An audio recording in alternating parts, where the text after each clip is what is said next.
Hey, welcome back. It's your man Wise, and today I have a great video to share with you guys. Stephen A. destroys Biden and his State of the Union address. He destroys the Democrat Party, but we know what time it is with this guy. Do not be fooled.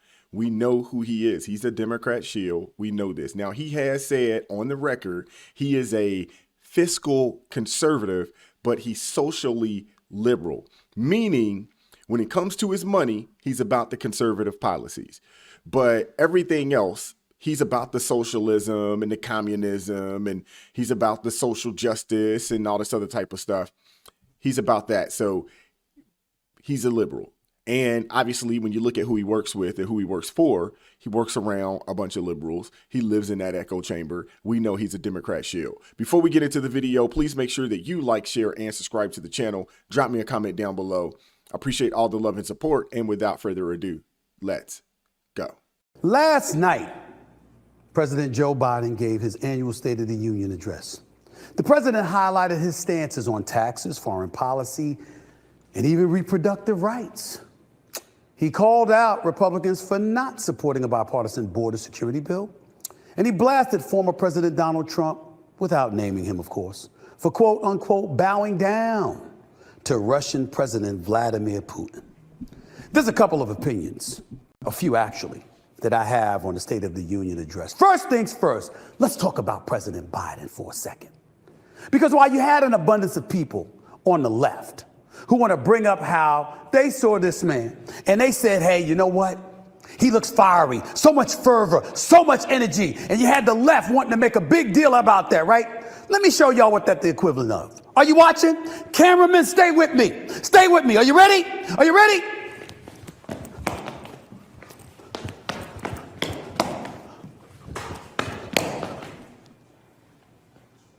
So guess what? That means I can run 5 miles now? That was hands down one of the worst runs I've ever seen in my life. This dude was an athlete, so he says anyway. That means I'm in shape? What the hell does that mean that Joe Biden looked like he had energy last night? The question is, can you rely on him to do that for 4 years, starting next year? The answer to that question is absolutely not. Do you guys realize he is the least interviewed president that we've had in a very long time? Every other president prior to him has had at least 300 or more sit downs with the press, long form interviews. Joe Biden is under 100. They've been hiding this dude from us. He goes out there. If he can't speak in front of a teleprompter, they do not allow that man to speak. How many times we got to see him fall up the steps, fall down the steps, turn the wrong way, not know how to get off the stage away from the podium? How many times we got to see that?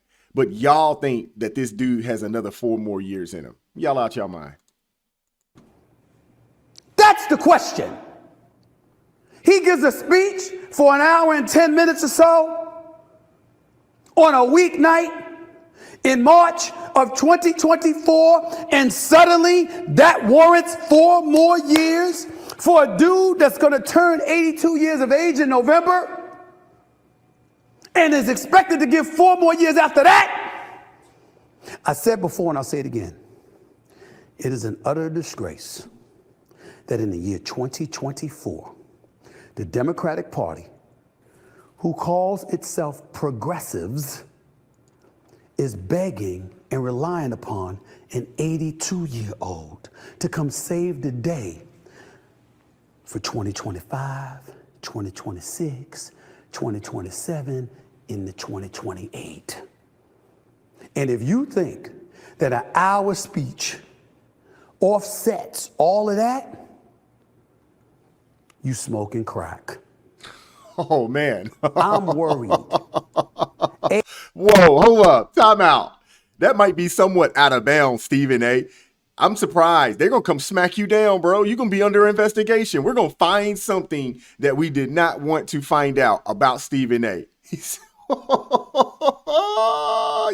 Age matters at this point in time with a Joe Biden because we've seen some slippage. He didn't look that way last. Slippage? It's been a full all out cognitive decline. Slippage, you're being nice by saying slippage. Goodness gracious. Last night. Give him credit for that. But it doesn't amount to a hill of beans in the grand scheme of things when you're talking about 4 more years. That's the only point that I wanted to make about him and how energetic he looked during his speech last night. Now let's get on to another topic because it involves somebody else that, quite frankly, I'm not that fond of. Okay, so it's open season on Joe Biden, as we see. If Stephen A can get on his platform and do what he just did, that lets you know that the fix may be in. We may find out come the Democratic convention out in Chicago. I believe that's in July or August. I believe it's August. We may find out that they're going to pull this guy out of there. And we don't know who they're going to put in. I know a lot of folks had said Michelle Obama will jump in there. She has stated on the record recently, within a couple of weeks, that she has zero interest in being president and zero interest in getting into politics. So we don't know. That could be smoke and mirrors. It could be a smoke screen. I don't know. If I had to put any money on it, and I'm not a betting man, I would say it's probably going to be Gavin Newsom. And if you guys recall, Gavin Newsom had a debate with Ron DeSantis maybe about a year ago. It did not go well for Gavin Newsom. Not only did it not go well, his wife came out and waved the daggone white flag to shut it down because he was getting destroyed. Woo! I might need to find some of those highlights. Gavin Newsom don't have a chance. The state of California it's up there, 1 or 2 between it and New York as the worst states in the union. It's awful. We already know, they got open air drug markets, open air prostitution markets. They only cleaned up San Francisco when Xi Jinping came to town. Other than that, it's just a walking zombie land up there in San Francisco. California's a mess. Companies are leaving in droves, and that's the guy that they potentially want to place out there in place of Joe Biden as someone that they could potentially say is the president or could be the next president, which it's not going to happen. You can't throw Kamala out there. People don't like her more than they don't like Joe Biden. So the Democrats are in trouble. And to be honest with you, that party is in trouble for the next few election cycles when you look at it from the presidency standpoint. But I think people need to wake up. Right now, Joe Biden is sitting on his hands. He refuses to take care of the border. He refuses to hold the drug cartels accountable. This is the vision of Biden, Harris, Newsom. I support border security. I think the asylum system is broken. I believe that we need... I understand that. I'm the only guy here that's a border state governor. You're trolling folks and trying to find migrants to play political games to try to get some news and attention so you can out-Trump Trump. And by the way, how's that going for you, Ron? You're down 41 points in your own home state. Everybody? Biden administration, the last 3 years, it's been a master Joe class Biden of job paying you creation. tonight? 3.9%. I thought this was state versus state. No, but it's about the United States of America. I thought this guy was running for president of the United States. If You you're are running too. for a You just won't are you admit running it. for a third? You just like won't you're admit running it. for a You will not third. admit it. Is Joe Biden experiencing this cognitive decline? Is it a danger to the country? Do you find when he speaks, what is your reaction to it?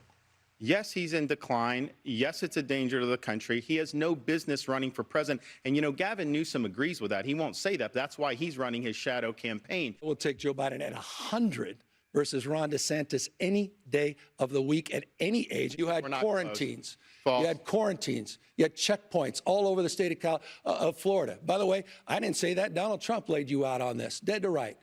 You did that. True. You followed science. You followed Fauci, Ron. That's not false. He followed science. That's not He true. followed. You had more kids locked out of school for a longer period of time in California than anywhere else in the country. It was the working class kids. It was the middle income kids. His kids were in private school. They were in class in person. Slow down. I want everyone to be heard. If I can ask you, I really do want this to breathe. I want this debate to breathe. I want it to organically develop. To do that, I need both your cooperation. I don't want to be a hall monitor. It's not my style, all right? This is a book that's in some of the schools in California. Florida, this is not consistent with our standards, called Gender Queer.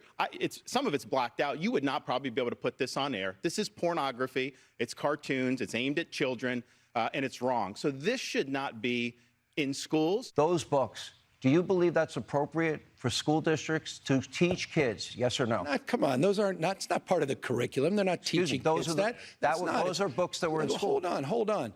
The bottom line is you are on a book banning binge, your state. 1,406 books, 3,362 in this country. You didn't answer. Florida's what about leading, those books? Florida. That's not, we don't provide for K through third grade education, that kind of curriculum. It's just made up. These guys make it up. It's part of this cultural purge. Should it it's be? just a made what grade? up What grade would it be acceptable? What I find offensive, Sean and Ron, what I find offensive is a very significant number of these books happen to be LGBTQ books. Joe Biden is in the pocket of the teachers union, and so is Kamala Harris. That's why they fought by the way, school it's not openings Kamala Harris. when he Shame came on in you. there. It's Kamala when they had Harris, that in Ron. there. It's Kamala Biden came Harris, into office Madam and he Vice brought in the President, teacher to you, union to Kamala be Harris. able to. He needs it. This is a map of San Francisco. There's a lot of plots on that. You may be asking, what is that plotting? Well, this is an app where they plot the human feces that are found on the streets of San Francisco.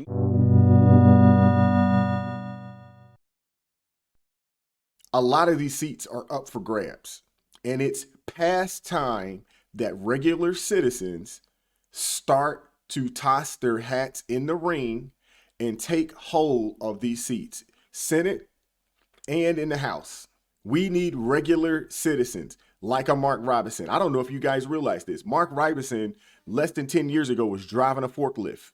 Doesn't come from some wealthy family, doesn't come from some Ivy League school. It's not some blue blood type individual. He's explained who he is. He is number 9 of 10, and he comes from a poor background. We need more working class citizens to fill these spots, who actually have children that will go to our schools, who actually have family members that grow up in these neighborhoods, and they want to do something about the foolishness that's going on in our country all across the nation. So I'm putting a challenge out there to you guys. Now, don't ask me, because I have zero interest in getting into politics. I just like talking about it. But I'm putting a challenge out there. We need some working class citizens tossing their hats in the ring and taking the reins. Keep God first in your life, America first, and I'm going to catch up with you all next time. Peace.